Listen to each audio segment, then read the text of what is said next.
एक महत्त्वाची घडामोड आहे। मी कुणालाही संपर्क केला नाही, माझी बदनामी करण्याचा प्रयत्न आहे असं तटकरेंनी म्हटलेलं आहे। पवार गटाच्या खासदारांना ऑफर दिल्याच्या चर्चांवर सुनील तटकरेंनी हे वक्तव्य केलेलं आहे। खासदारांमध्ये मात्र अस्वस्थता आहे अशी वस्तुस्थिती समोर आलेली असंही तटकरेंनी म्हटलंय। वेट अँड वॉच, भविष्यात अनेक घटना घडणार आहेत असंही सुनील तटकरे यांनी म्हटलंय।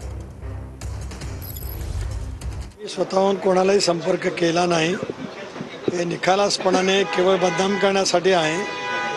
खरं आहे की तिकडच्या खासदारांच्या मध्ये अस्वस्थता आहे। दिल्लीमध्ये लोकसभा अधिवेशनाच्या निमित्ताने महाराष्ट्रातल्या खासदारांची भेट होत असते, त्यामध्ये काँग्रेसचे खासदार भेटतात, शिवसेनेचे खासदार भेटत असतात, राष्ट्रवादीचे सुद्धा खासदार अनेक वर्ष एकत्रितपणाने काम करत असल्यामुळे त्यांची माझी गाठभेट नक्की त्या ठिकाणी झाली।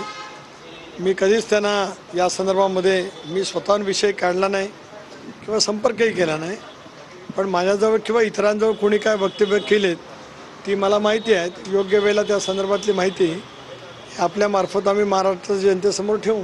की भाषा याच पद्धतीची खालच्या दर्जाची असते। मी माझ्या 40 वर्षाच्या राजकीय जीवनात बाप लेख असे कधी शब्द वापरले नाहीत आणि मला तसे शब्दप्रयोग करण्याची कधी वेळही आलेली नाही किंवा मी करणारही नाही। त्यामुळे मी संपर्क केला नाही किंवा मी स्वतःहून कधी चर्चा केली नाही, त्यामुळे अशा वेळीचा निर्णय कोणी घ्यावा असं मी सांगण्याचं प्रयोजन येत नाही। आने वाले दिनों में अगर कोई आना चाहता है तो उनका वेलकम है।